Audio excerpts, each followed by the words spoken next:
Bumi mengandung 1,4 miliar meter kubik air. Jumlah tersebut tidak bertambah dan juga tidak berkurang. Hanya air itu berubah bentuk dari cair ke beku, dari uap ke hujan, dan seterusnya.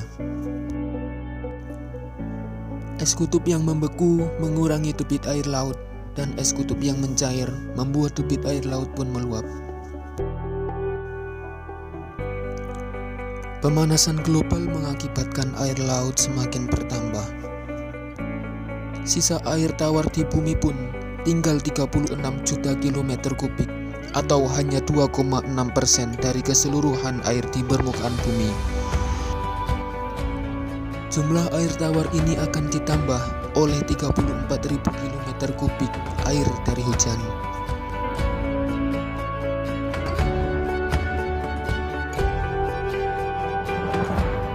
Terdapat dua jenis sumber daya yang memberikan support mobilitas kehidupan manusia.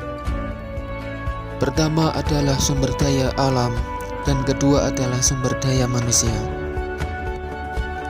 Pada dasarnya, Tuhan menciptakan alam dengan seimbang. Harmoni alam telah berada pada ukuran, porsi, dan perhitungan yang stabil. Keseimbangan alam berada pada tingkat yang presisi. Hal itu menunjukkan bahwa bumi dan semesta alam diciptakan dengan perhitungan dan perencanaan yang begitu matang.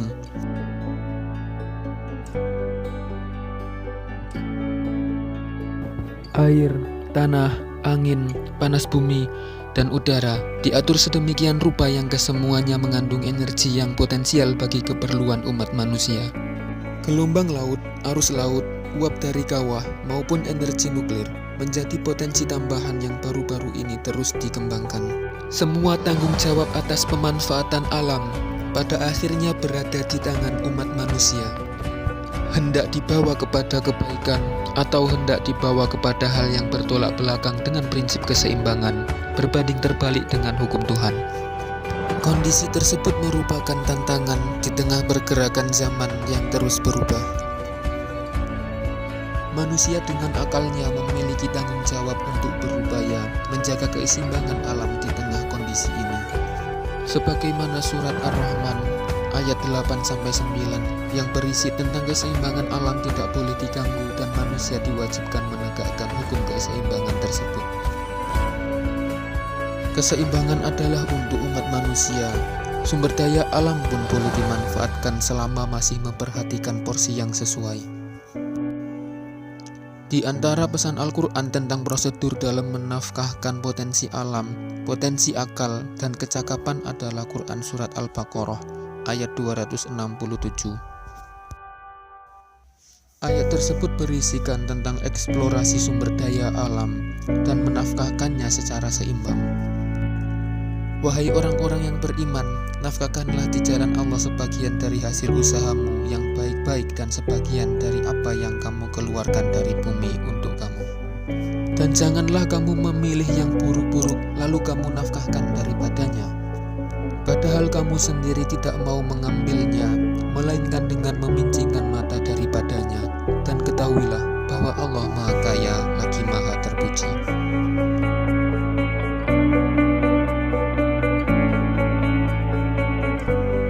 Ayat di atas menganjurkan untuk mendayagunakan kemampuan dan kekayaan alam agar diolah dan didistribusikan dengan baik dan benar. Baik dalam arti dengan menjaga keseimbangan dan benar dalam arti tidak menyalahi hukum Allah. Keseimbangan dalam arti di atas juga bertujuan terhadap pemerataan distribusi kekayaan alam untuk kesejahteraan bersama. Sebagai bentuk proteksi agar kekayaan tersebut tidak hanya bertumbuh pada sebagian orang. Optimisme dalam menjaga alam perlu ditingkatkan dan disebarluaskan. Al-Quran mengajarkan bahwa bumi yang tandus pun dapat berubah hijau kembali sebagaimana dalam Quran Surat Fussilat ayat 39.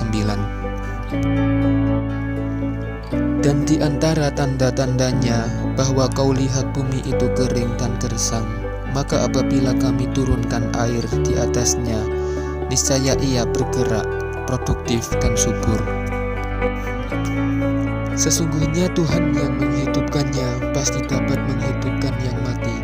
Sesungguhnya Dia Maha Kuasa atas segala sesuatu. Ayat lain yang senada dengan ayat di atas adalah surat Al-Hajj, surat ke-22 ayat ke-55. Dan kamu lihat bumi ini kering. Kemudian apabila kami turunkan air di atasnya, hiduplah bumi itu dan suburlah, dan menumbuhkan berbagai macam tumbuhan-tumbuhan yang indah.